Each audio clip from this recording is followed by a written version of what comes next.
Hello. We're going to be talking Black Rhapsody here. Missrena, I'm going to send her the link. A little behind boomering it here.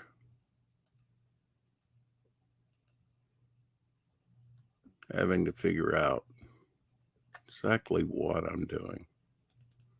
But it'll be okay.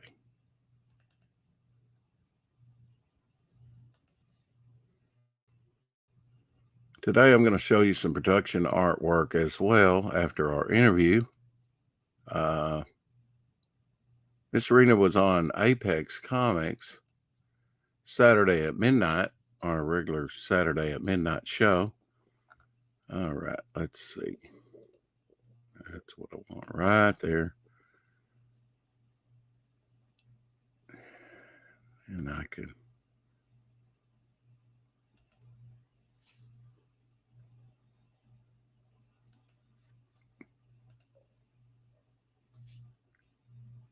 hopefully we can get her on here. My first guest.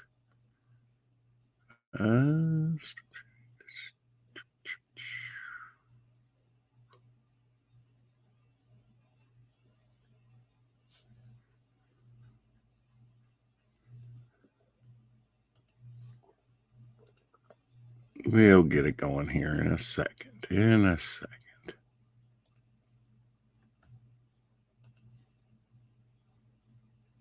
Got to jump through some hoops sometime to entertain. Just trying to get her the link right now.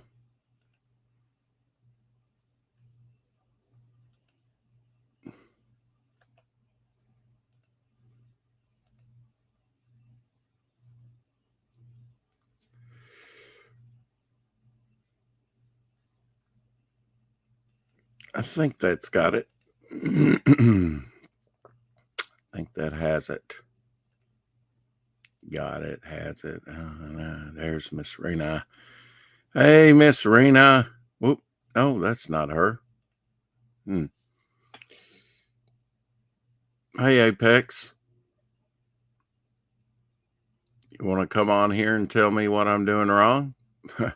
The link is there in the chat, second comment. Trying to send Missrena the link.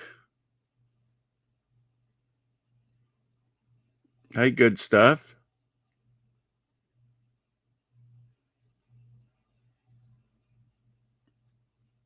I copied the link to the show and tweeted it to her. Oh, I'm doing fine. Well, I haven't got my guest on yet. But I did copy the link to the broadcast and send that to her, so she ought to be able to get on that way, right? At least. But I did send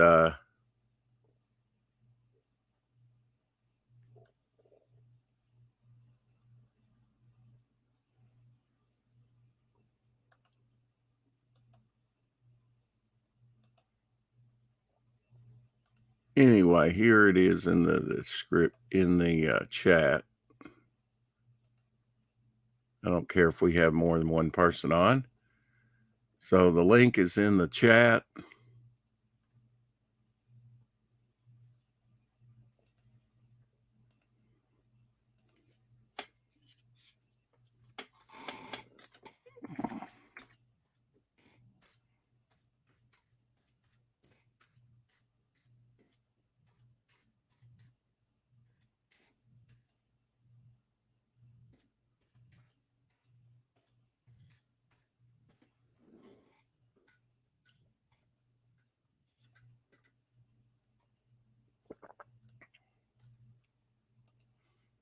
Okay.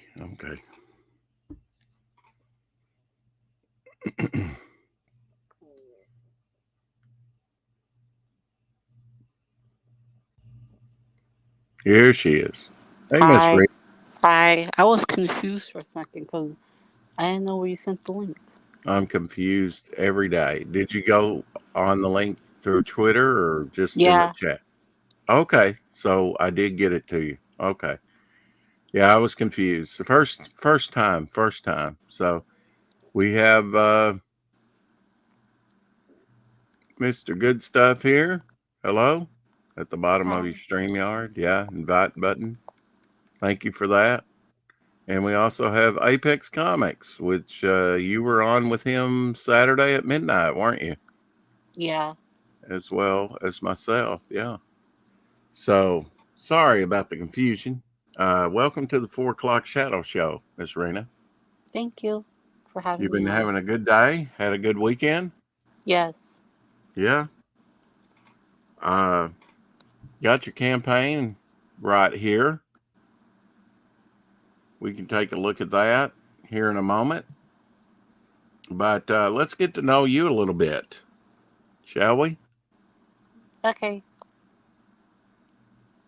Yeah. Just some things that I want to ask you. What movies do you like? Some Um, of them may be off topic, but it may be revealing, for people to get to know you a little bit.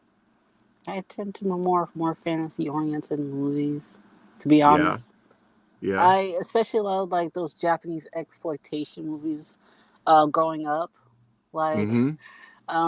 Robo Geisha, Tokyo Gore Police, Monster Girl Squad, and Mm-hmm. numerous others. Because they're just like they're not good movies, but they're just so entertaining. Yeah, like would you call them like old? Well, we usually call not A-list movies like B-list movies. Would you call them like a Yes. B-list movie? Yeah. Yeah. Well, at least I'm broadcasting this out over Twitter. Didn't put it on Facebook. Got it on Twitch, and I think that's it. But so we're not just on YouTube. Did do that right. So maybe we'll get some exposure for you into your campaign. How's your campaign doing? It's doing good. We're almost at our second, well, my first stretch goal. Sorry. Oh, great. Great. We'll talk about that here in a minute. Let me take a look at this uh, and make us big here where we can see it better.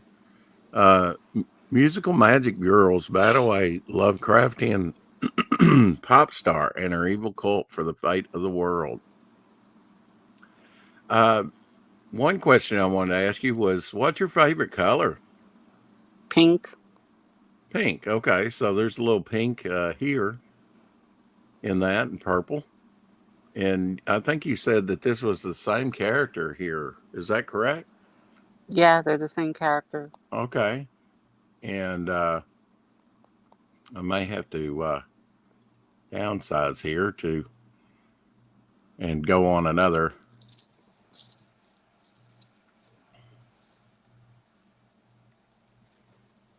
Maybe boomering this a little bit, but there. I think that switches the image, right? Can you tell us what's going on here on this image?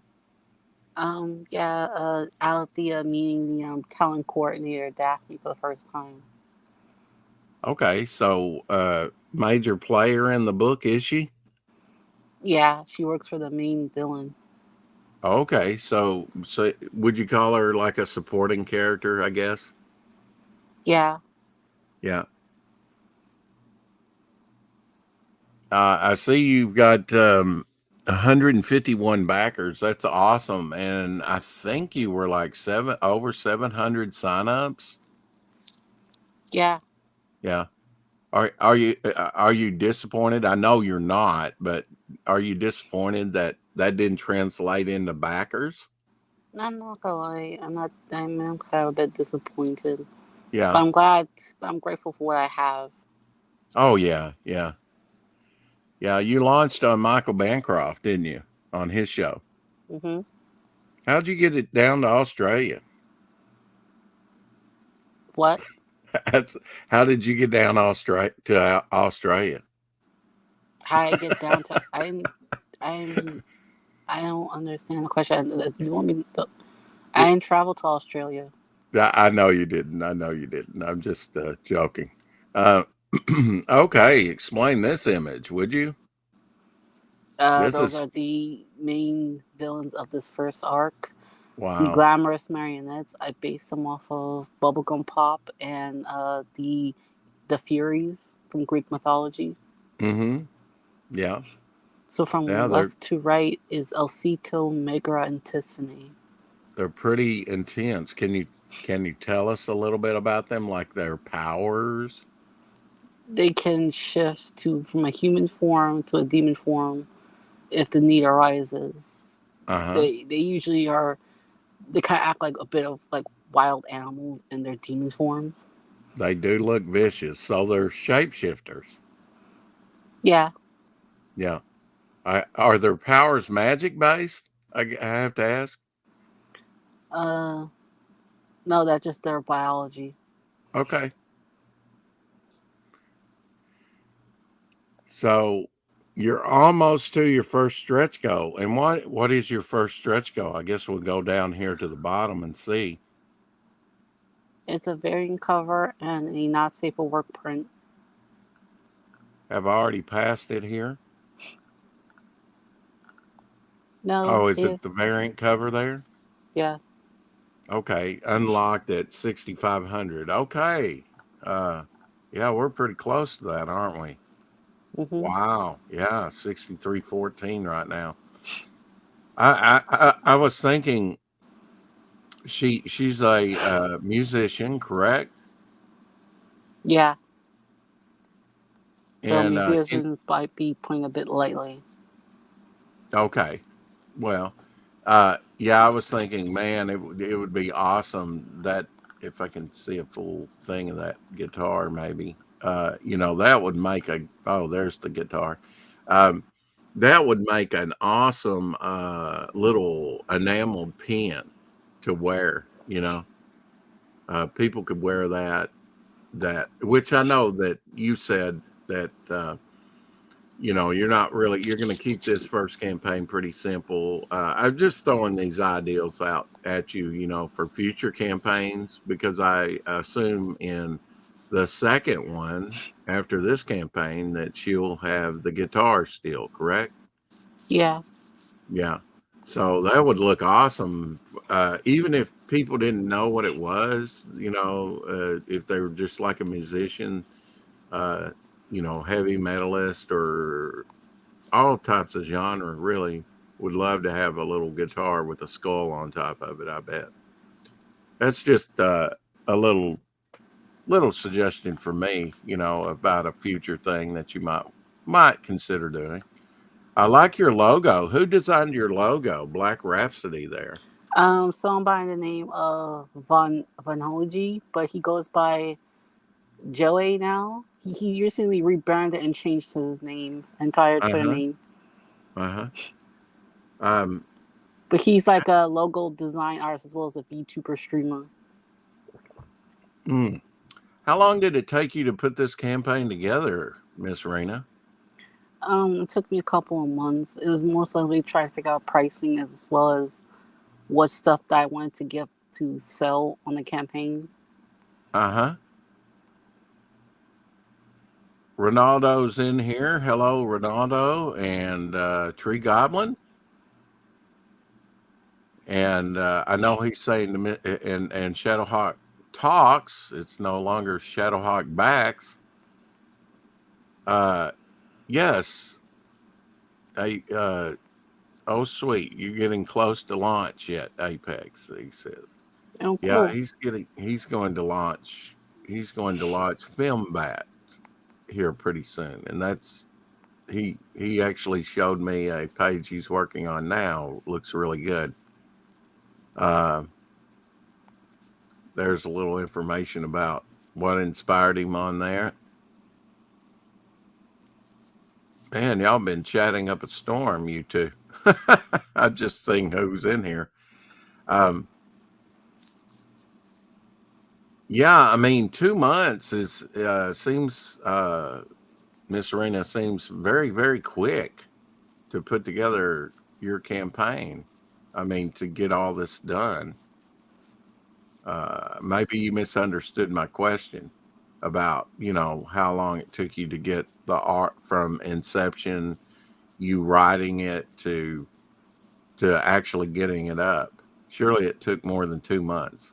Oh yeah, that took 2 years. 2 years. The first Okay. year was basically conception and writing, as well as editing. The second year, which was last year, was trying to promote and set up the campaign.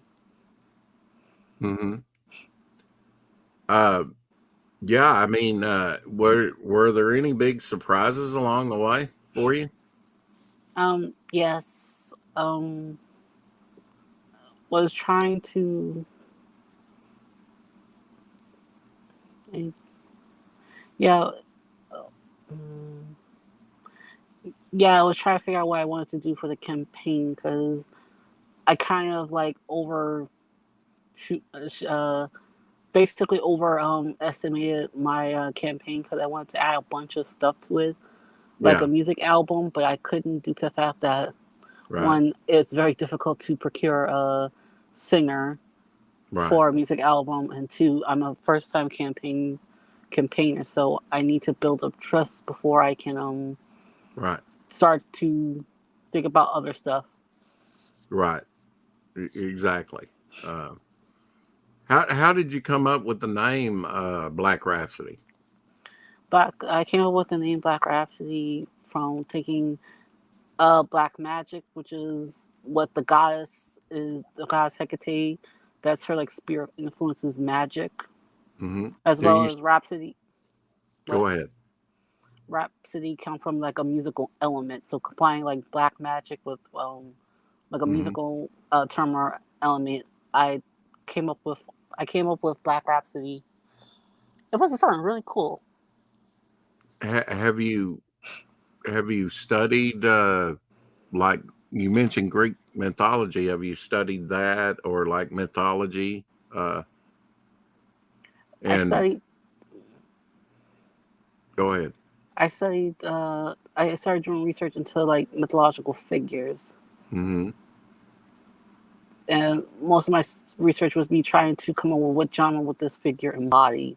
For Hecate, she embodies the music genre of ethereal wave, which is a gothic music genre that has like almost ghostly like female vocals with synthesizers. Hmm.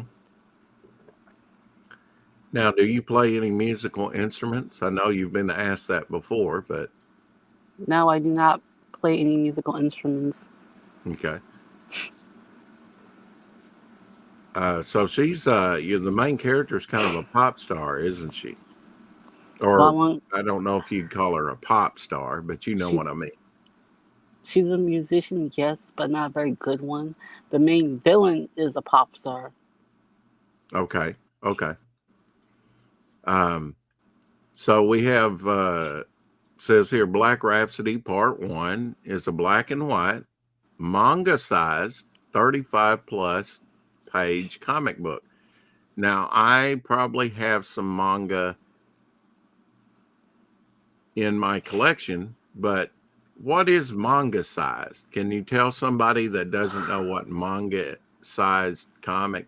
What is it? What are the dimensions going to be? What's it going to look like? Is it going to be a big book, a small book?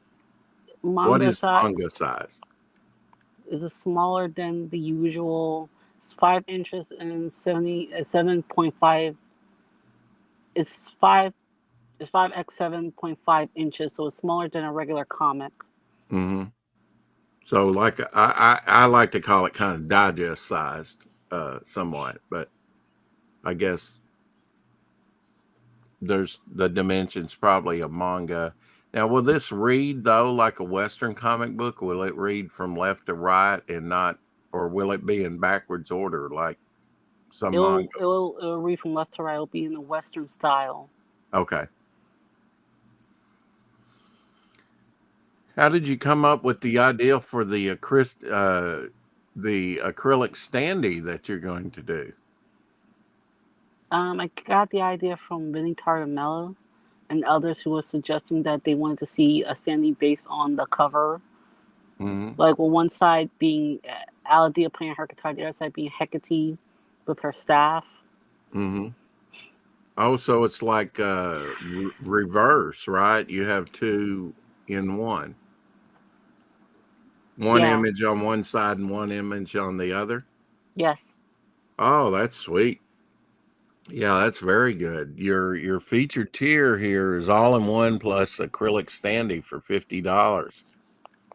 And of course you do go to the European Union, United States of America, Canada, Australia, and United Kingdom. So that's good.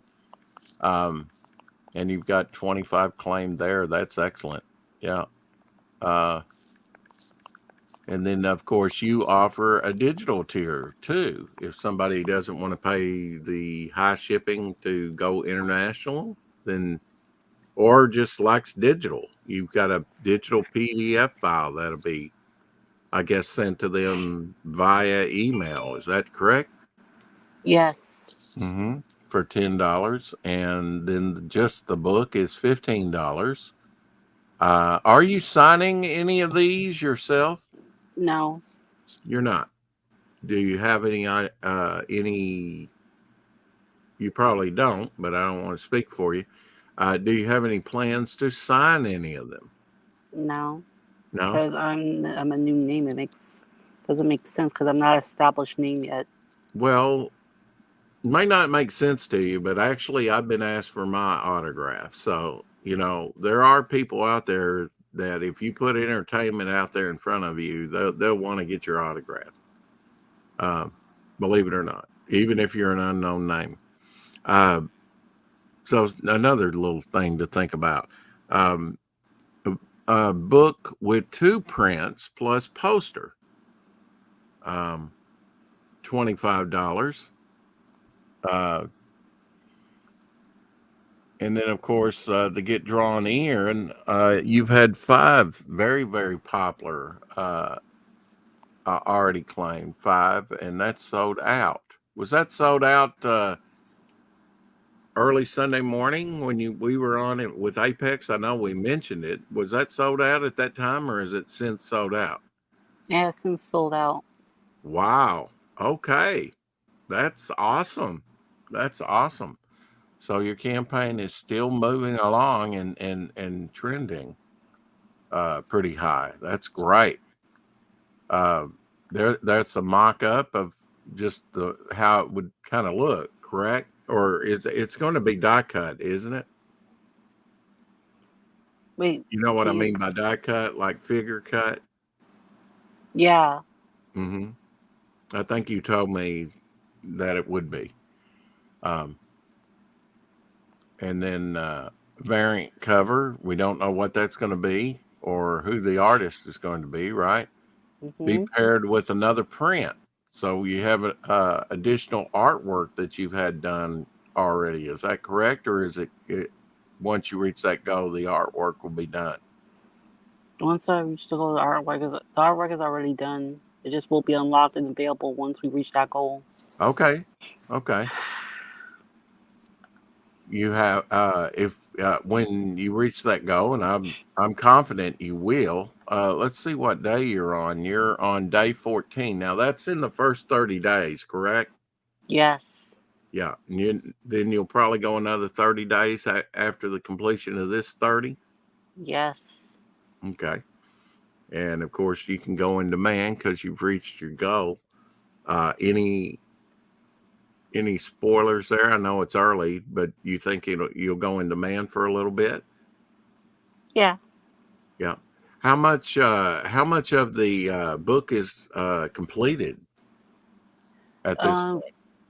it's still being worked on. Not much is completed. My artist, she's currently sick, so we've been trying to go at her pace. Uh-huh. But the artwork looks fantastic for what she has shown me. Hey, Risey Lee. His cat was in here yesterday. Kind of looks a little like Adolf. And there's Carol's cookies. Hey, Carol. Always good to see you, dear. If you don't mind me calling you dear. Uh, I'll call Rozzy Lee dear. Of course, that might make him a little uncomfortable, but I doubt it. He's tough nut. Now, see, there's his. You see what I mean, Miss Rena? Look at that cat. Looks a little like Adolf. Uh, Yeah. yeah, I don't know if that's doctored or if his cat really looks like that, but so getting few eyes on there. Can you give me your like your 30-second pitch for the project? Black Rhapsody is a 35-page plus manga-esque horror cultural comic about magical singers imbued with the power of goddesses fighting a Lovecraftian pop star for the fate of the world. Very good, very good. And who do you think this will appeal to most of all? Fans, fans of manga, music, magical Fantasy? girls. Yeah. Yeah. Yeah, you put together an awesome campaign. Was that very hard? Yes, I'm not gonna lie. Yeah. How how long was your mail up? Can I ask that? Can you remember how long that mail up was at up? Uh, almost 9 months, 8 or 9 months. Oh, really? Okay. Check this artwork out, guys. Look at this cat. I know that cat does not look like Risey's cat, but it's a beautiful cat rendered, uh, for sure. Now I know Risey. He likes manga as well, uh, and I love how they did the panels there. Just the breakup of panels. It's an immediacy. Who's your artist again? Jan Apple. And so all this that we're seeing is from Jen. Is that correct? Yes. Okay. Overall, were you pleased with what you saw from the project? Yes, I am pleased. Okay. And also did the lettering, I see. Yeah, she'll do learning once the entire art is complete. I was seeing Jan, but it's actually Jan, isn't it? Jan Apple. Yes. Okay. And can you tell? Oh, Piper and DB or DB. I don't know where I get the S. Uh, Fast Binder. Did I say that right? Helped Yes. edit the book Yes. along with you, and we have pinups as well. Who did your pinups? The name is literally right. Not Ruben the guy. Yeah, can you read that? The pinup is But Alfluenza. okay. And They the talk about the print print. is done by Ruben The guy. Nagai. Okay. I just didn't want to butcher their names. Um, and written and created by S. Sanchez. That's you, correct? Yes. Okay. Uh,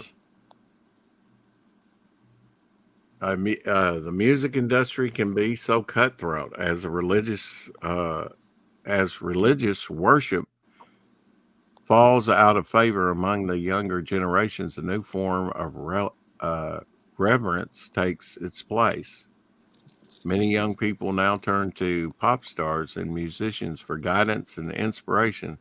Some even dream of pursuing fame themselves. Athea is one of them. So, is she got a little bit of groupie in her? You know what a Yeah. groupie is? Yes, I know what a groupie is. Yeah, she has a bit of a groupie in her. Hmm. Uh, so that's kind of part of her personality, huh? Wanting fame and follow music and be famous, perhaps. A little bit Yeah. of her personality in the Hmm. story. What started out as an opportunity to showcase her talents to a major record label turns into a living nightmare for Athea. Gifted with a mysterious power from a goddess of old, Athea must find others like her in order to stop an ancient evil from conquering the world and the music charts. Uh, so there's some others out there. Find others like her in order to stop an ancient evil. So she's kind of look. Is she aware of the others? There- Eventually, as the Yeah. story progresses. Uh huh.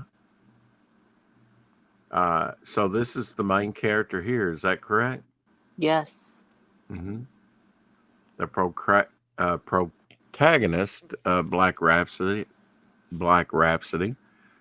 Uh, I just literally said her name. Athea. Am I saying that correctly? Alethea.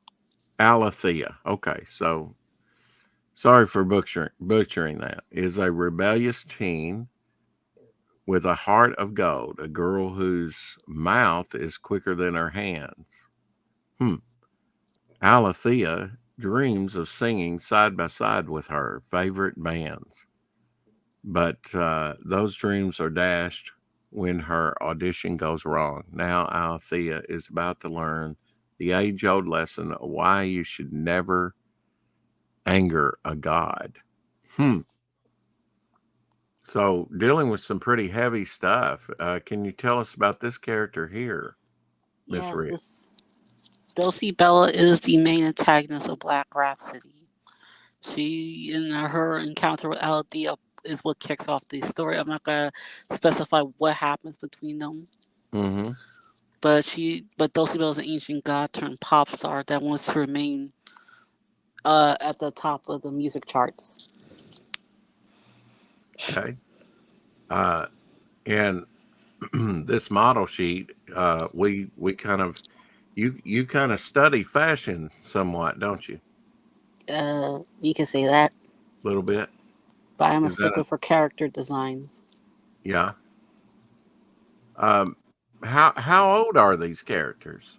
Couple years old. Well, Aldi is a teenager, and Dulcie Bella is like, well, a millennia old.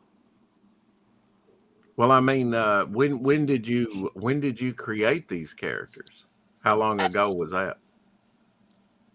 To actually, Althea is like, I think a decade old because she Oh, was really? originally a character in my very edgy fanfics that I do not want to get into right now.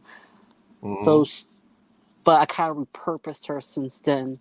So I think Dulcie Bella is rather like recent. She's like at least a couple, 3, 4 years old compared to Alethea.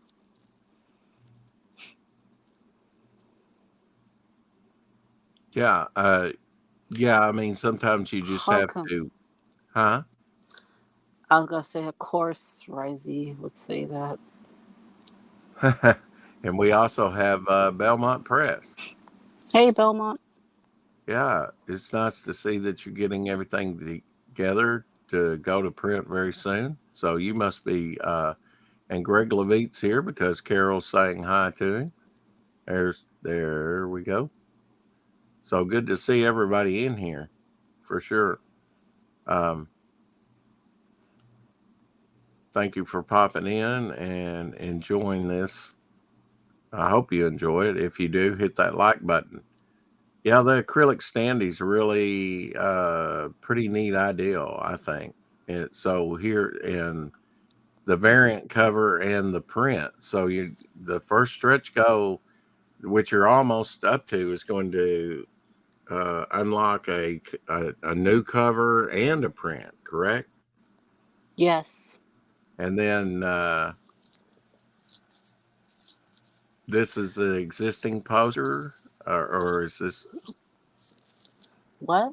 18 by 24? Is this poster here? Is that the poster, or we don't know yet? That is the poster. That is the poster that will be unlocked, correct? The poster is already unlocked. It's included in some of the tiers. Okay, okay. And then this one here will be unlocked at 9,500, correct?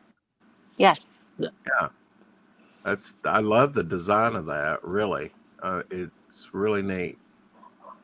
Really neat. I imagine cosplayers love this type of thing.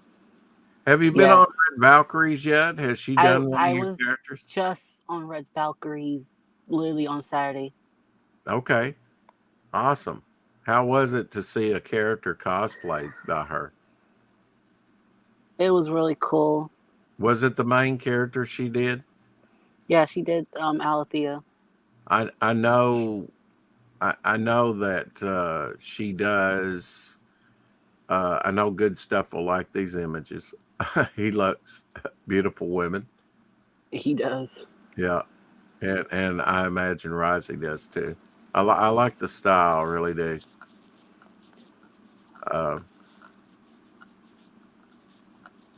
but I know that when Red Valkyrie does cosplaying, if she has a person on like later on in the campaign, if she has you on later, that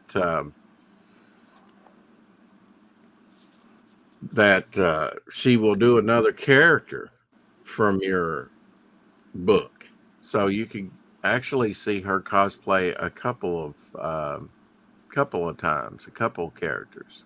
So that's pretty neat. Um, so it's a Lovecraftian. I'm going to update it just by clicking off of it and then clicking back on it, just to make sure. I mean, that's They're the way. having completely different conversation in the chats. Yeah, yeah. Well, probably so. We've got quite a mixture today. So, so you've got like two prints and with the book there and a poster for like $25. That's pretty awesome deal actually to have that much and for $25 USD. That's a pretty Yes. neat deal. That is pretty neat. Now I see both of the both women there. I don't know if you can see my cursor, but they were further on down here. Um, Here we go. But now, how do we get the censored version? Or It's it says it on. You can get it once you. unlock at 6,500 along with the secret variant cover. Okay, so that will be the one unlocked. Okay, automatically included in the all-in-one perk. Very nice. Very nice. Very nice. Go back up here. And your all-in-one perk is the featured perk? Yeah. Okay. So all-in-one, you'll get the book, you'll get the acrylic standee, correct? Yes. You'll get a poster and two prints. Did I leave anything out? You'll get the digital PDF as well as the standard the physical Okay, copy. so you get the PDF with it as well. Wow, that's a pretty good deal for $50. Yeah. Yeah, I can see why a lot of people jumped on that. Anything else that you can think about you'd like to say about the campaign? Um, I want to. I hope to reach my first stretch goal by the end of the month. Mm-hmm. Which is coming up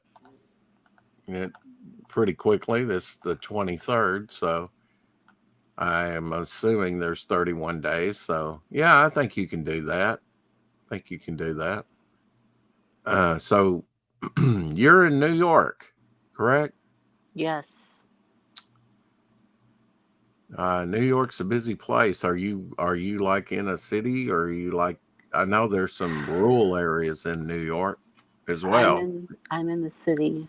New York's a big place. I guess this story is set in the city, correct? Because I'm seeing buildings and Well, a fictional version of the city. fictional version. Yeah. How much an influence was New York on the setting in your book here? A major influence. Yeah. I make reference to certain landmarks in New York. Oh, do you? Okay. Maybe we could see the Statue of Liberty, huh? Maybe. Maybe. Missrena is tight-lipped on some. She doesn't want to spoil it. I know it's. it's kind of difficult, isn't it? Uh, Yeah. to tell your story, but to not to give it all away. 35 pages. Is that standard manga size? Yes. It 35. is. Manga tend to be a bit longer than that, but for my first book, it's going to be Yeah. a little bit Okay. less. Yeah. Yeah, that'd be about, I mean, I know that 32, I think 32 pages was like 30, but you here you have 35 plus pages. So that's kind of not non-specific. Are you just kind of Thir- allowing for the book to be added on to at a later time or what? It's going to be 35 pages of story. The rest is going to be bonus material. Okay. Okay. Gotcha. Gotcha. Like pinups or whatever. Okay. Very good. Very good. So are you a big Lovecraftian fan? I started reading some Lovecraftian works such as Junji Ito, his work. But I like the Mm-hmm. lore mythology. In terms of Lovecraftian storytelling, I'm not a huge fan, but I like the lore and mythos behind it. I don't know if I asked you if you studied witchcraft. I don't know if you want to give that away, but did you No, study, you didn't study a little witchcraft for your research on this? I did Oh, you for did? the character because the character is Uh-huh. based on the god of witches. Oh, okay. Okay. The god of witches. Wow, I didn't realize that witches had a god. Is that is Yes, that is that kind of Greek mythology? Is that yes, newer? that is Greek Okay. mythology. Hecate is the god of witchcraft and magic. Okay. Okay. Because I knew, there was witches way back then, but I didn't realize the witches had a goddess or god. Uh, and I guess, if you're a god or goddess, it really should be gender fluid. I don't know if you're a god, are you really one sex? I don't know. Um, Rozzy Lee says he'll never die. Well, let's hope not, Rozzy. Let's hope not. And especially today.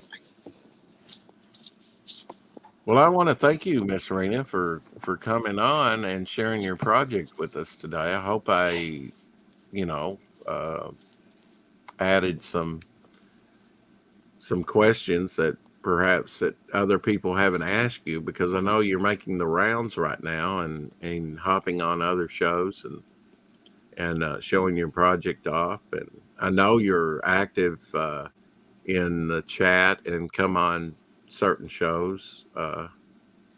When invited. I've seen you on several. So uh, I hope you're having fun with this campaign as it goes along. I know it can be a lot of work. Yes, I'm having fun. Yeah. What are you currently working on? Just the betterment of this campaign, or since so much of it is done, are you kind of thinking down the line on the second book? Yeah, I'm currently working on some character designs, ways Mhm. to improve my writing, setting up character um, arcs for the book. So, what medium do you like to draw in? Do you use colored pencils or I'm not. what? I'm not an artist. I'm a Oh, so writer. okay, but now do you design out the characters with other artists then? Is that right? Yes, I set up a character sheet and have the artist like try to put that the materials and references I have in the sheet together. Okay, so you collaborate them to create the characters. To answer Apex's question, I have experience in marketing. Okay. So you have a concept of a character. Run us through how you create a character. Uh, Come up with a concept like what's like. Do you want the character to be based on a genre or god? Do you just want a regular person? If it's for a regular person, I'll Mhm. just try to find materials to kind of like act as building blocks for that person. So when I give it to an artist, they have enough materials to work with and like design a character. With a character that's based on a god or a mythological figure, I have to be like ultra specific. I give them like details about the god as well as the music genre that the god is based on. Okay. And then they come back with you with some roughs or whatever, and you approve that or say, well, this needs to be changed. You're really trying to get down what you envision in your head, though, correct? Yes. Okay, so you're not, so you don't kind of rough anything out on paper or try and you let you collaborate with the artist that you hired to do that for you. Not all the That's time. Sometimes I try to create like a rough draft. I want of what I want the character to look like. If I'm not happy with the first draft, then I revise it to um, get closer and closer to my vision of the character. mhm. But the artist does that, brings it to you, and you go, well, this needs this. This is not quite what I was thinking. Sometimes I'll just take the because some artists can get very expensive the more you do revisions with them. So I'll Sure. take the first draft the artist did and go with it and see what Hmm. I could improve upon it for the next time. Now, do you journal? Do you? I know writers often journal. No, You don't journal. You don't have a diary or journal or anything. no. No. I know. I asked Mike Barron, do you have any? Because I'm a writer myself. I never really considered myself a writer, but I think that's primarily what going to turn out to be.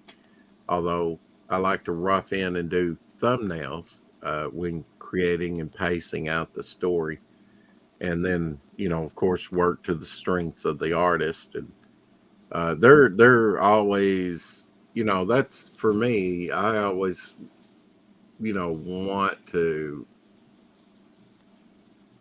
put down my ideals the way I see them in my head. I think we can see, but that's where things are lost in translation often. Um, I don't know if George Perez actually, or some artist like that, look, had the vision in his head quite like he put down on paper. I don't know. It's a hard thing to achieve. Um, just having the know-how to see the picture in your head and translate it faithfully is kind of difficult for me, and I imagine it is for others as well. Um, Overall, I guess you've been pretty pleased though with the people you worked with, correct? Yes. You know, um, let's say you're at the point of fulfillment. How quickly can we expect a book two out, perhaps? Fulfillment. After fulfillment, how At least a quick are you couple. going to be to jump on another book after this? I'll at least wait at least a couple of months until the final book goes out. Then I Yeah. will consider putting together a mailing list for the second, the sequel. Okay. So fairly quickly, a couple months, and then if you leave it up, 7 or 8 months, like you did this one, that's quite a while. And then I guess during that time you develop the book, the second one. Yes. Yeah. And General Piggy is here. Hell, General Piggy. Hello, my friend. It's Hello. good to see you. Uh, so yeah, if you can take a look at this campaign. Uh, Oop, not me, but the campaign. I'm going. You're Oh, there I gone. go. Yes. And I'm back. I was just trying to remove us. There we go. How's that? Yeah, Yay. check out Black Rhapsody Part 1, please and thank you. Actually, Miss Rena is my first guest to kind of talk about her campaign. So I really want to tell you, Miss Rena, thank you for being my first guest and coming on here and sharing with us here today. Thank you. Thanks for having me on. No problem. I just glad that things worked out the way they did. That I could get you on so quickly. And sorry about the link. I'll try and do better next time. And I hope you'll come back and visit us sometime. I will if you'll have me on again. You bet. Anytime. Uh, so we'll say bye to you, and I'll share out a few other things. I appreciate you coming in. I really do. Thank you. Have a good day. Bye. Bye. Well, here we are. Uh, that didn't do what I wanted it to. All right. Imagine that. Stop screen. There we go. Now, there we go. All right. So I wanted to share out, and I'll have to go to a file here just very quickly. And then find said file, which is right up front here under acetate covers, and click on the first acetate cover so we can get going here. And I believe, yes, I have some control over that. That's great. So let me downsize these and see if I can get that up where you can see it on screen. And I will X off Black Rhapsody here. Or actually, I will go over to my campaign as well while I'm here, or open it up anyway. You know what I mean. There's some great campaigns going on. Skits Origins has just launched. And so we need to check out that sometime. And Riot Press has a thing with his figures. Of course, Reaper Destroyer. A lot of campaigns out there. Check them out. Roach Balls. Battle Brick Road has been fulfilling. Just some great stuff out there. Don't be offended, anyone, if I don't mention your said project or project that you'd like to see, Cyberfrog or whatever. Nora's Saga. I've read some of that because they were distributed out at Walmart. I'll just leave that up there. Let me see here. Got to get back to me. Here we go. So let me see about sharing here with you some production artwork that I have owned. Some I've sold. These are like scans that I got made years ago of my stuff. Rather large production artwork collection. Literally spent thousands of dollars obtaining it. And some of it I no longer own. It's been sold, but I did want to share that with you. And if I can bring it up here.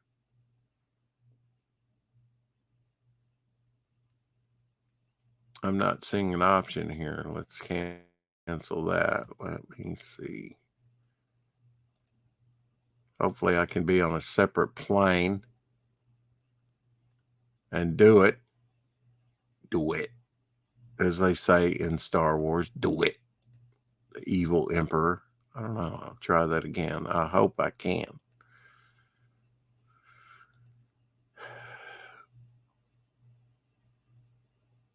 So many options.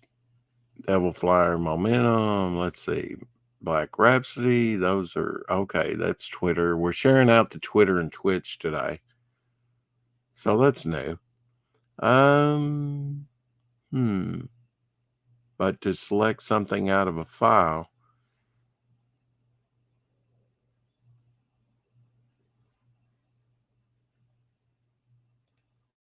All right, let's see if I can go to it.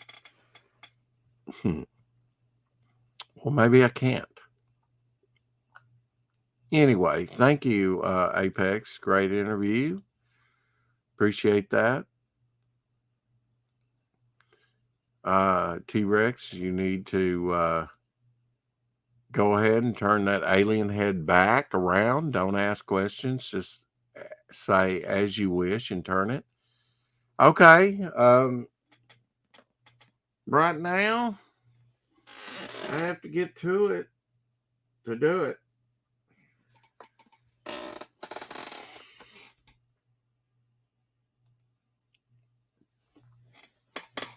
I'll do it just for you, Carol. Let me mute myself so I don't make so much noise.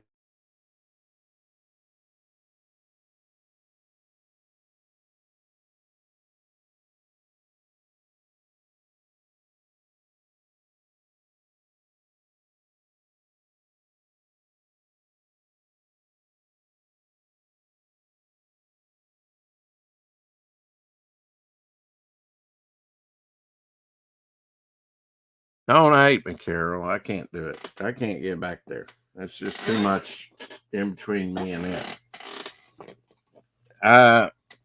One thing I did find, or had sitting over here that I took out that I didn't show yesterday was the Star Wars, or Empire Strike Back. That's an original moving abominable snowman, whatever he was called. Pretty neat.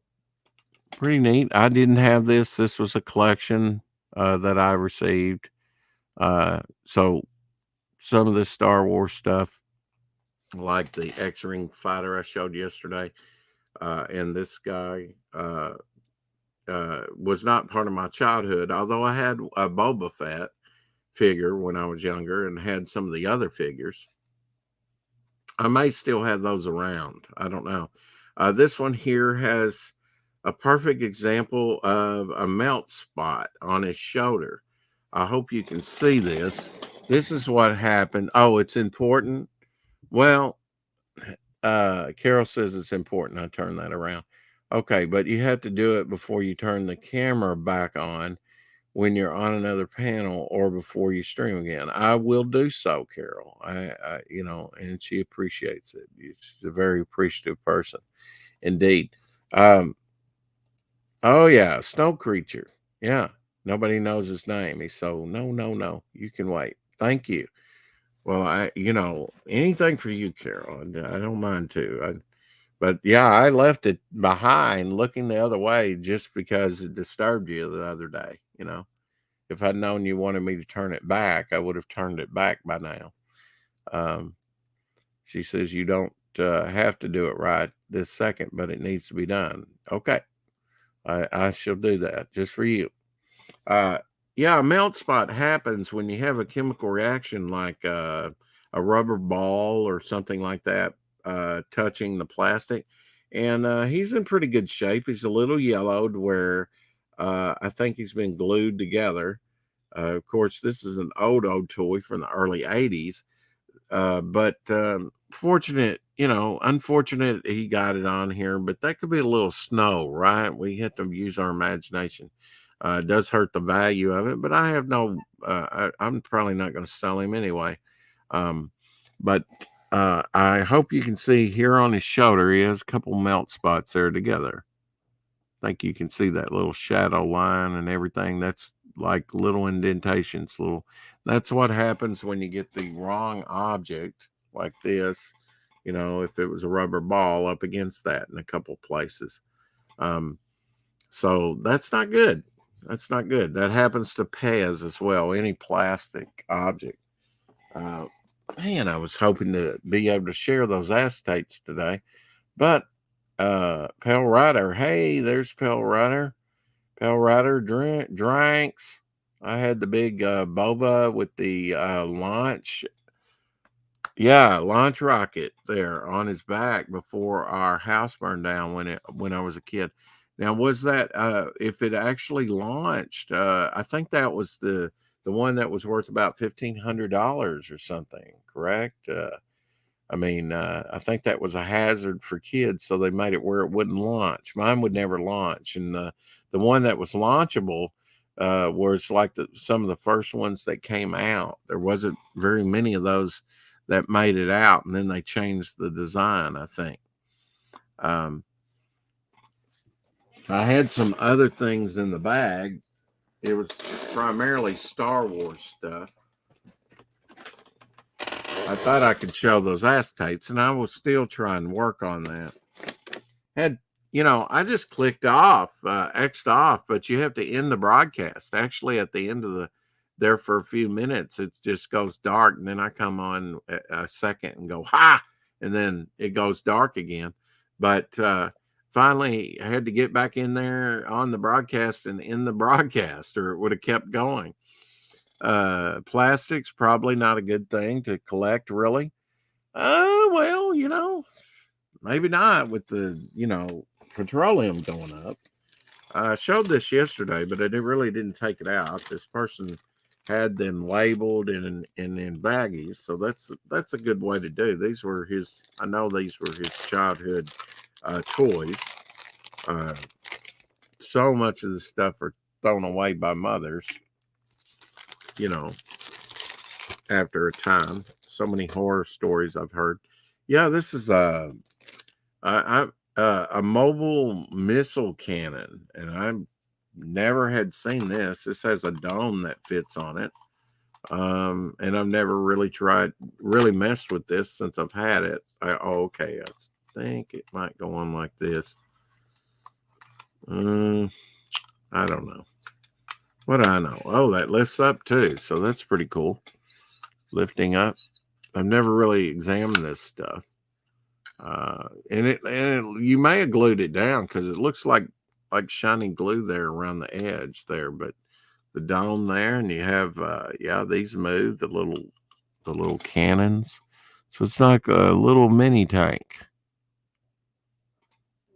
with guns that has an opening.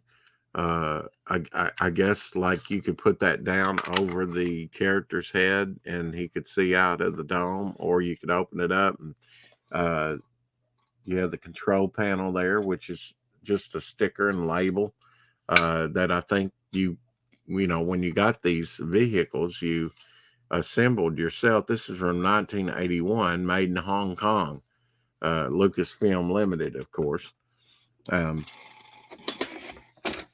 So I thought I was going to show some production artwork today, but I don't think I can pull it out of a file there. And that's really sucks because I want to. This is a vehicle maintenance Ingerizer. Okay. Several parts to this. I guess some assembly required. This looks like a little compartment box.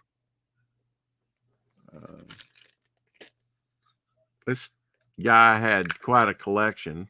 A little compartment box that opens up. You can keep your Star Wars little items in. Let's see what the chat says. It launched, I think, and it had a small spring attached, maybe. Yeah, and then they took the spring out. I always tried on mine to get the missile to come out and do something, but it didn't. It was just like on its back there. Yeah, this is pretty neat all in itself here. I guess these are legs, and this is like almost like a tripodal. There's one of the tripods. I won't take the other leg out, but cannon. That's pretty wild. Got a black shirt on, so I think I made it wisappear. As my daughter used to say, not disappear, but wisappear. Of course, she was only about 4 years old. Wisappear. And this is some type of cable connection to it. So pretty neat stuff. I never got that involved with Star Wars, although I had the big characters, C-3PO, but my C-3PO was painted, the arms. I didn't want to break them. They were painted stiff, I couldn't move the legs, couldn't miss. He was just like a statue. So that sucked that, I didn't pick very well. My picker was broke that day, and I got one that was all I imagine that was a pretty common problem, actually. And then this is unlabeled. So this looks like some struts and little round pieces. So I don't know what that goes to, but you know, if you put these up on eBay and said Star Wars parts, and people that really know Star Wars, they would know what this is, and they go, "Oh yeah, I want those," and you know, just about had to put that stuff up for auction because I wouldn't know what it's worth. Of course, the thing of it is, when you don't know like that, you do a little search, you know, and see what people are. You just have to do a little research, and it's fun to learn new things. I'm going to drop the link in case somebody wants to come on again. Just let me get the link here. Make sure I've got the right link. Drop it in the chat. If anybody wants to come on, you go right ahead. So there's the link while I put my little tank up. That's a pretty interesting little thing. It is on wheels on bottom where it'll roll. It's supposed to be treaded like a tank. That was the thing about Star Wars. It was, you know, in a galaxy far, far away, but there's a lot of Earth reference, right? I suppose when we do alien worlds and aliens, we have to have some type of Earth reference, you know, something. If it's totally alien, we wouldn't know what's really going on. It's totally psychedelic. Of course, I showed my deteriorating ET. I think that came from the same same collection as the Star Wars stuff, along with the snow creature. He's probably one of the neatest thing. He does have some blue ink, and that could probably be removed. But these melt spots are like a chemical burn. I think you can see this dark in here is like blue ink that's on there. Now that could be removed, but those ink spots, the chemical burn on his shoulder is just going to have to be there, you know, and that's a pretty common thing when you put plastic toys in a toy box or something like that up against the wrong thing. It has a chemical reaction and starts to melt the plastic. Of course, all plastic is petroleum based. You can see the detail on his hair there. It's pretty neat. I never saw him. If I did, you know, I was probably about a sophomore in high school. So when this came out, Empire Strikes Back came out around 82, I think. You know, Star Wars, I was a little bit younger in 77, but and you know, that's one of my all-time great memories of of of seeing the original Star Wars. Just that opening scene of the ship going overhead, and I waited 33 weeks to see it. And the reason I know that was the paper. Um, in the paper, it would say 30 weeks, you know, 31 weeks, 32, 33 weeks of showing. And it showed for maybe about close to a year and a half in most theaters. That's amazing for one movie to go 6 months. Is astounding, but I mean, anymore. But I mean, can you think of any that have went for like a year and a half? That's, you know, Star Wars was like, I had forgotten. Yeah, okay, Empire Strikes Back was 1980. I would have been a freshman then in high school, so still pretty young, but you know, not so much into collecting. At that time, I was collecting more comics than I was um, like the Star Wars toys, playing with toys at that point. But now the original Star Wars figures I got, and believe it or not, I remember the Mago heroes, but I never got any Mago figures.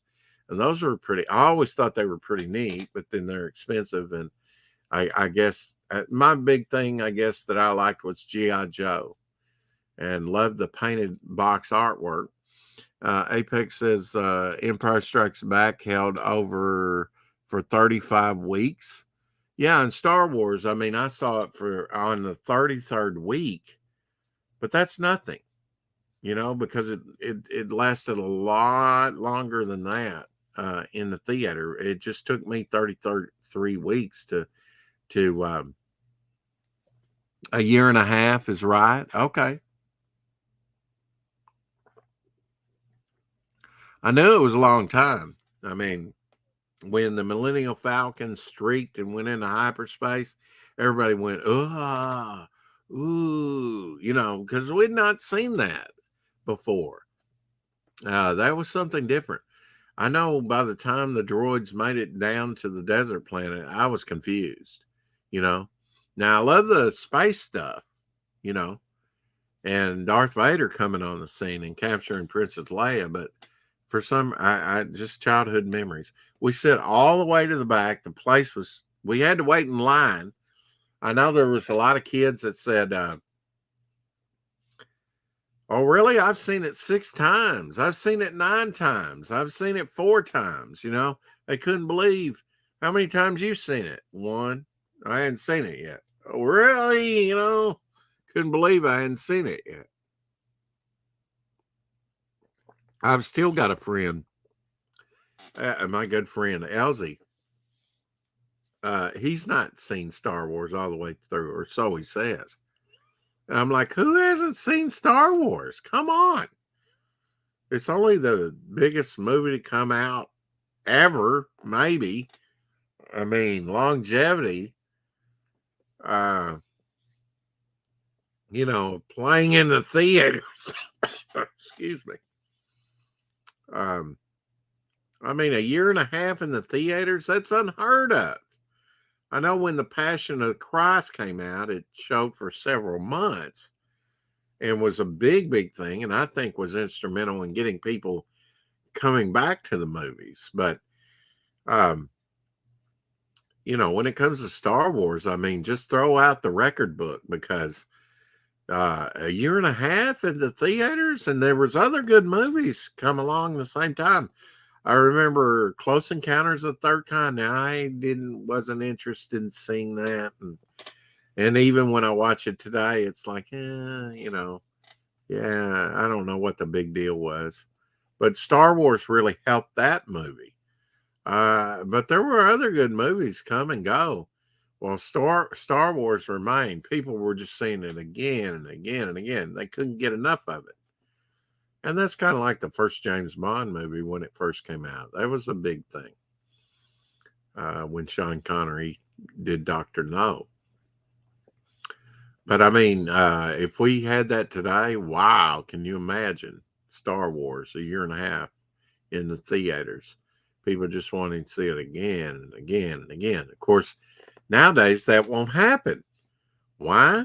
Because we can get it on Blu-ray. We can get it on DVD. I mean, we can, we can get it on streaming services. You know, somebody will pirate it, and they always do, every major movie and some minor ones, and pirate the thing. So something like that was once in a lifetime thing to experience. So when I watch my King Kong, and I hear Ray Harryhausen, who sadly passed away, who was a great stop motion effect artist, and when I hear his good friend Ray Bradbury, the science fiction writer, who's written material and it's been made into movies, when I hear them talking about being a kid and seeing the long lines, like maybe 2 blocks long, right at the height of the Depression in 1933, things were really getting bad in 32 and 33. Some of the hardest years. They come out with this monkey movie called King Kong, and people are lined up with little or no money to pay a nickel to go in and see it. If you think about it, King Kong was the first giant monster movie, and the effects, some of the reviews at the time said his hair even bristled. So realistic, and we look at it today, but you have to understand that to create King Kong, like the poster here, Meryl C. Cooper and the gentleman that he was working with, O'Brien, that did the effects, um, patented 9 different film processes. This is processes that would be used at RKO where it was made, and then other film studios later. All this has, like Charlie Chaplin came up with a Chaplin crane, for those high shots that he wanted to get. And the Chaplin crane's still being used today in filmmaking. Somebody has to develop this stuff, it just doesn't come like that. And King Kong was a major, major movie in film making. It advanced filmmaking just like Star Wars, King Kong was the Star Wars of its day. We take it for granted now, but and I think that's probably why it's my favorite movie. If I have to say, if I was on a desert island and just watch one movie, it'd probably be King Kong. I could enjoy it again and again, just looking at the process. I just like the mystery of it, that it's in black and white. And I've heard on other out of Ray Harryhausen and, out of different documentaries, they talk about, I couldn't wait till we get to Skull Island and see the Stegosaurus. Yeah, I remember as a kid, that's the little satanic Jawas. Yeah. And the Jawas are scary. Yeah, the Sand People were too. Apex says Disney Star Wars only lasted 1 month or less in theaters. Yeah, I mean, they want to get that stuff out as quickly as possible to, to the streaming services, out on disc or Blu-ray. They want to strike while it's in the consciousness of people and then go on to the next thing. It's amazing the quick turnaround, but you just won't see, you might see a movie go for several months, but they really don't make their money off ticket sales. They make their money off concessions, selling you candy bars and gummies and popcorn and soda and hot pretzels and hot dogs and nachos and all that stuff. That's where they make their bank. If you've been to a theater recently and tried to buy something at the concession, it's like, well, let me take out a loan, cheap popcorn's cheap to make. But they want an arm and a leg for it. The Jawas were a little or whatever, making the noises and then just glowy eyes. And I think artistically, I've seen them. They're quite hideous. If you remove that and you saw their faces, I think they do look like little monsters. And the Sand People, when that one's there over Luke doing that, and they actually run it backwards. I think that's funny. The way they did that. But, we talk about Lucas all the time, but I'm told without help from especially Francis Ford Coppola and Steven Spielberg, and I think there was a third one that worked on it, but especially Francis Ford Coppola, he had a mess on his hands, a disjointed mess that didn't make any sense till Francis Ford Coppola, and along with Spielberg and another director, kind of pieced it all together to make it, and that was confusing for me from the very start of Star Wars. I mean, episode 4, but now the scroll is pretty cool, and that comes straight out of Flash Gordon. And actually, Lucas has said, I was going to do Star Wars, my one little sort of old serial, a Saturday morning serial was like, a series, 12 episodes or 10 episodes or 15 episodes. 15's about the max. But you had the Phantom, um, you had Blackhawk, you had Superman, multiple Superman, you had Captain Marvel, Shazam, uh, and that's one of the better ones, really. But Saturday morning fun, for kids. I know when I went as a kid, a lot of the Disney stuff I wanted to see. Like I saw Jungle Book when it originally came out, and then the year later I saw, and that was the last Walt Disney movie to be worked on, was Jungle Book, and that is a classic movie. I mean, because it takes 24 drawings to make 1 second. 1 second. So if you have an hour-long movie, how many seconds in an hour? And most movies are going to be over an hour. Snow White was originally an hour long. That was the first full-length animated feature. And it took to make that movie, it took 24 drawings per second. That's amazing. And, these are just still images, really, that, might have a little bit of motion going on there, but it's in stages. But it's ran so fast that it looks fluid, these still images put together. And our mind fills in the gaps. And at one time, they were putting subliminal messages in those gaps between film, like pictures of popcorn and stuff, till laws were passed where they couldn't no longer do that. They said, no, that's kind of like brainwashing. We're not going for that. Subliminal advertising or like kill your mother. I don't think anybody ever put that in there. But certainly they did not. They wanted to know when a movie came out that you weren't picking up subliminally some of these messages that they were initially putting into movies. So that's quite an interesting part of movie history, that they used to put like images of popcorn or different, not just that, but other messages and things like that. And they put a stop to that fairly quickly, and I'm glad they did.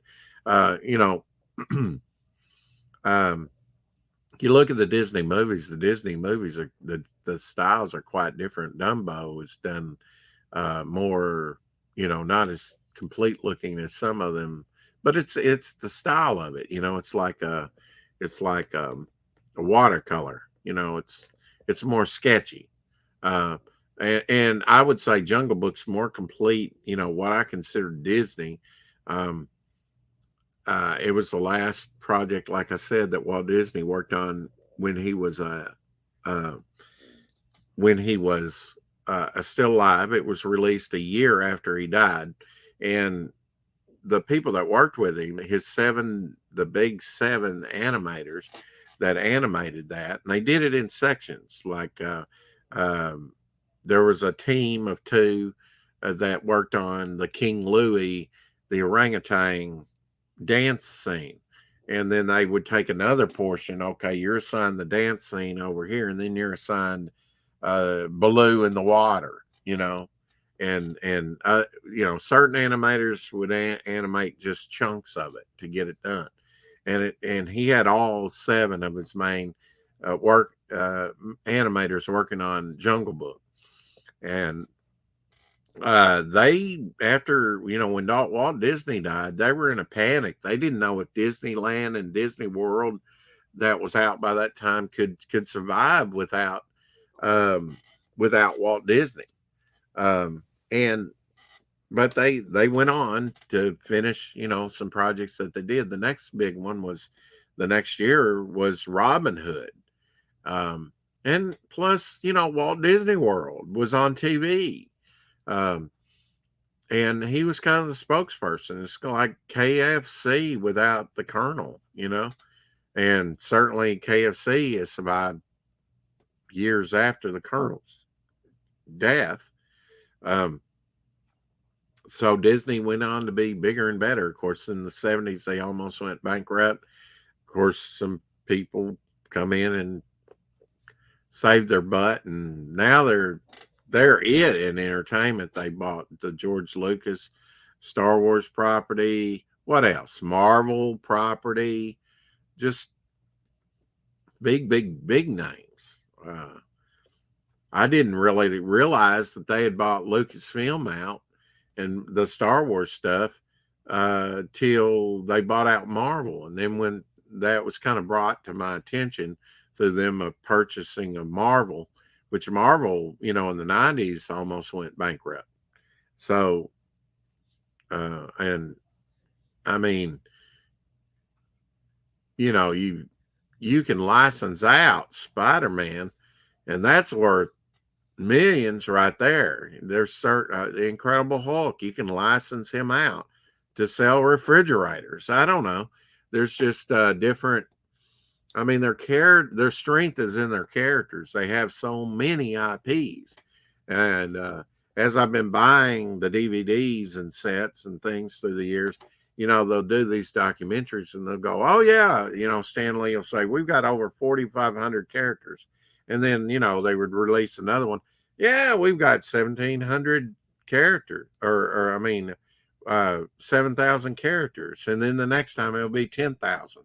It's amazing just how many characters they add.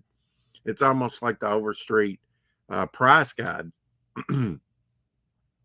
The Overstreet price guide is getting so thick, you don't get the information you used to in it. Like, oh, this was penciled by Neil Adams, these issues and all that's been dropped just about. The stuff. So that's one reason to collect the old ones, because it gives you a lot of heads up about who did what that they've omitted, because I don't know how many titles come out, and they don't carry everything. I've shown independent comics and things like that Overstreet Guide does not carry, but on this show, but maybe one day. And I definitely for 4 years, and then the 5th year they came out on disc. I don't have the discs. That's the only one I didn't get. But the physical copies are about that big. They're the comic book buyer's guide, price guide. And you can get those fairly cheaply. Go on eBay, check it out, get you one of those things. It doesn't matter what year, because the price is going to be a little archaic. But the great thing about that price guide is it does give you independent books like Big Bang Comics, which is still going today. Mainly online on a website, but Big Bang's doing some very low print stuff. They were doing some low print stuff through Image toward the end of their Big Bang second series title. And why do I know that? Because of that price guide. It has production runs where they were available, put in there from Capital, which was before Diamond Distributing. They took their sales records and they guesstimate what the print run is on that stuff. And then somehow, these other places, they state exactly what. Disney had a fake hand. You can see it on What's My Line. Okay. Yeah, Little Satanic Jaw was come on. I can't even do it. Can't even do the voice mix like they have it. But yeah, the Sand People were pretty scary too to me, I guess. It's like, oh, it's there, but they run the film backwards, and you can tell it's ran backwards. And 10 years out, he puts in new effects like Jabba the Hutt, puts in that. Just very little sections that were meant to go in but didn't make it in. And so he lengthens it by, maybe 15 minutes. And then all throughout the original movie, he puts in new effects, a little bit better effects that they developed in that 10 years prior, and did a lot of cleanup. And rebranded it again. People went to the theaters to see it again. It's just amazing phenomenon. They wanted to see how Star Wars was changing, and basically it was the same movie, but sold again to the public. And then, come out on VHS, and then you got to get it on Blu-ray. I mean, you got to get it on DVD, and now Blu-ray, and then 4K or 5K, whatever. I mean, it's just like never ending, right?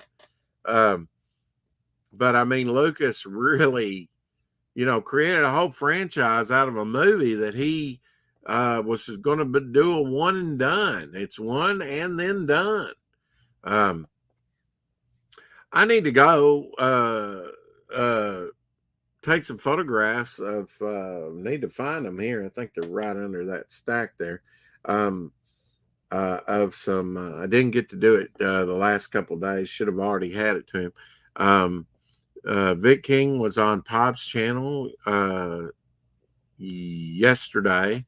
If you didn't check out the show offs, we had a great show off. So we were talking about Joe Kubert, and next week we'll be talking about John Buscema. And I think I've referred to him, but I think we're going to do Gil Kane. I'd like to do Gil Kane. There's so much to talk about these major artists, but I've kind of dictated which ones we're going to do. And I know we were kind of sidelined and did tributes to Neil Adams and George Perez when they passed away. And then Potts filled in, and we looked at CG projects. Since then, I've been gathering up more of the CG projects that I've supported and putting in one box. I don't think I can fit it in one short box, actually, but I don't have near what he had. So I just let him kind of show a lot of the obscure things that he had, and I showed what I had at hand.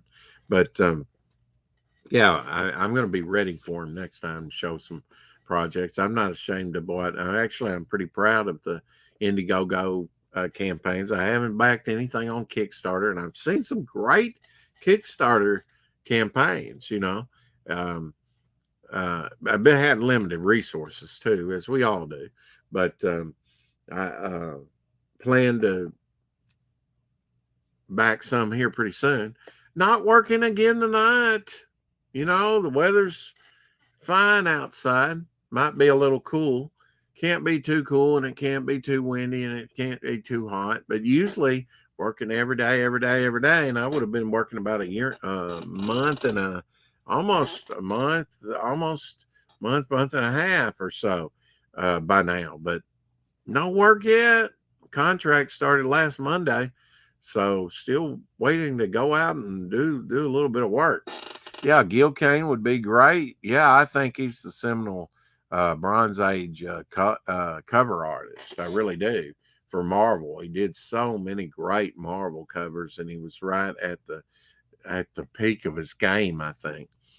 Some he inked himself, but mostly he was inked by others, and usually they paired him up with a pretty good inker. And his sense of design and just what he could fit on a comic cover, just awesome. When he did those Marvel covers, so many great Kazar covers, you name it. The Hulk, you name it. Everything he did, he just not Thongor. I've shown you that Thongor. When we do that, I'm going to definitely show you that Thongor test cover. Actually loved it so much I bought two of them. So even if I sell one, I've got one. And I have the book too. But yeah, I'll keep working on it to show you this file. There's got to be a way that I can get this file and I can show you some stuff. I mean, it's got, I used to own, I still keep that up as a reminder, the receipt there where I shipped it off. I had the original cover artwork or production artwork to Amazing Spider-Man 129, the first appearance of the Punisher. And I had, not only that, I had the splash page. Splash page I sold for dirt cheap, about $180. I probably paid $60 for it, which is cheap. But I was disappointed it didn't sell for more. I first started off, the first appearance Punisher, like $1,500 and kept, well, no, actually, that was a Fantastic Four #1 production artwork. But, and then came down and sold it for 600. I had 300 into it. But on this particular one, the person didn't pay me. I had to file on them. And then I got my money from them, which was $300, which was dirt cheap for that, I thought. But they bought it for $300. I had to file to get my money. I got my money, and then they filed against me and said it was a fake, and they destroyed it. So eBay, I had to refund the money. I had to give them their money back. And I said, well, when were you going to tell me that they destroyed my personal property? And they said, never. It was none of your business. And I'm like, the hell it wasn't. That was my own personal property. And you didn't care to ask them about, did they have it authenticated? I know it's 100% real. I could probably predict. You didn't even ask me if I had authentication for the item that was sent. They just say that it was destroyed. And I know that lady has it up on her wall right now and is enjoying that $300. So I'm like, what? How do we sell these larger items on eBay without getting ripped off? You're not providing your sellers with any protection whatsoever. You're just saying, well, it was a fake. That's all I have to say, basically. And then eBay doesn't care. That's the type of stuff I've dealt with them years. I still use eBay because it's the biggest platform to sell on. But yeah, you gotta have to know the ins and outs of it. Apex says, I bought the Steranko Nick Fury Agent of S.H.I.E.L.D. Artisan Edition. I should get it June 1st. That is cool. I have no artisan editions and no plans to get one, anytime soon by any artist. But they are very nice. Maybe one of these days. It's neat to see that stuff, reproduced to size, original artwork. If you did one, I have a video where I show, and if you want to know which one it is, you just have to run your cursor over the thing and it'll show me actually showing all 3 pages up there once you put your cursor over it. I can't remember what episode it is, but I show original artwork. I show a Marvel page like this one, that size, and then I show a Blackthorn, which is much bigger, and then I show you a Golden Age, which is huge.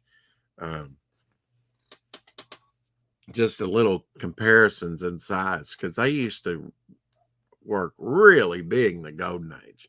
It's incredible how big the sheets were. Well, I see I've went about an hour and 40 minutes here, and I don't want to talk anybody's ear off. Actually, while the light's still out, and I've still got to clear a little area to photograph these for, I want to try and get these off to Vic so he can start drawing on them. He's been paid to do a couple pages, but he can't do anything till I send him the thumbnail. So, and the quicker I get that done, the quicker I can get something to you, Apex. So for Sea Demon. So anyway, I've got Vic working on some reference, so you know what the character looks like and where to pick the story up at, because you're going to be like the second leg of the Sea Demon story. Vic's going to do the first leg of the story, and Apex Comics, who's in the chat there, is going to do the second leg of the story. So exciting stuff. So I'm going to get to it and let you have the rest of your Monday. Thanks for coming in here. If you hadn't hit the like button, I'd really appreciate it. Thank Missrena again for coming on and sharing her project, Black Rhapsody. Hope to have some other interviews in the future and some other guests. So stay tuned and thank you. And as always,